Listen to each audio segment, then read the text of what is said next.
মুর্দাবাদ মুর্দাবাদ মুর্দাবাদ জিতেন দেব শর্মা মুর্দাবাদ মুর্দাবাদ মুর্দাবাদ সাংবাদিক সুরক্ষা দিয়ক সুরক্ষা দিয়ক সুরক্ষা দিয়ক সাংবাদিক সুরক্ষা দিয়ক সুরক্ষা দিয়ক সুরক্ষা দিয়ক আমি দেখি আছো আমাৰ ৰাইজেও দেখি আছে যে সমগ্ৰ অসমত সাংবাদিকৰ ওপৰত উপৰ্যুপৰি বিভিন্ন ধৰণৰ নিৰ্যাতন তাৰপিছত যি তেওঁলোকৰ ওপৰত ভাবুকি এনেকুৱা ধৰণৰ ঘটনা চলি আছে আৰু শেহতীয়াকৈ বাক্সাৰ নিকাচিত যি ঘটনা সংঘটিত হৈছিলে জুবিন গাৰ্গৰ হত্যাৰ সৈতে জড়িত ব্যক্তিসকলক নিকাচি জেললৈ লৈ যোৱাৰ পথত জেলৰ সন্মুখত এগৰাকী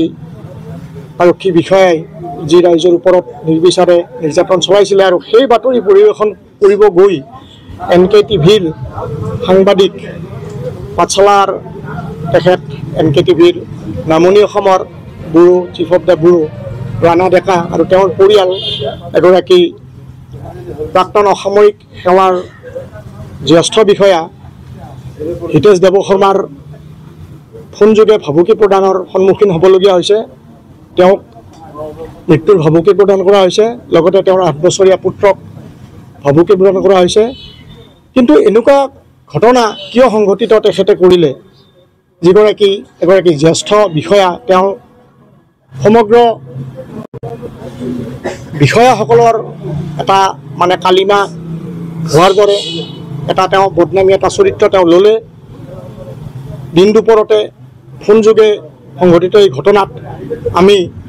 আজি গোসাইগাঁও প্ৰেছ ক্লাবত এক প্ৰতিবাদী কাৰ্যসূচী ইয়াত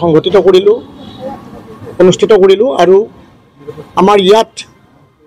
বিভিন্ন দল সংগঠন আমচু আক্ৰাচু লগতে আমাৰ বিভিন্ন প্ৰেছ ক্লাব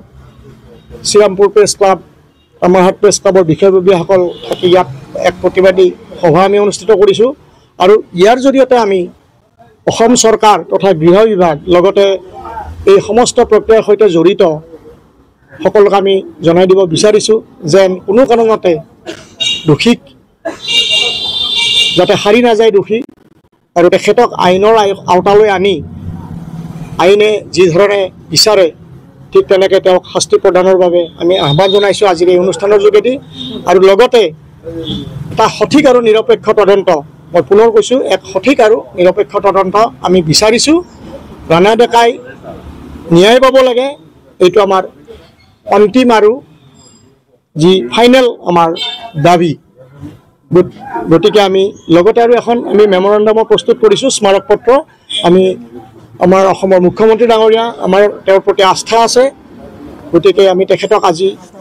এই অনুষ্ঠানৰ যোগেদি প্ৰতিবাদী সভাৰ যোগেদি আমি এই স্মাৰক পত্ৰখন তেখেতক প্ৰদান কৰিম আৰু আমি আশাবাদী আমি ৰাণা ডেকাক আপোনালোকে ন্যায় দিব, আমি ন্যায় পাম।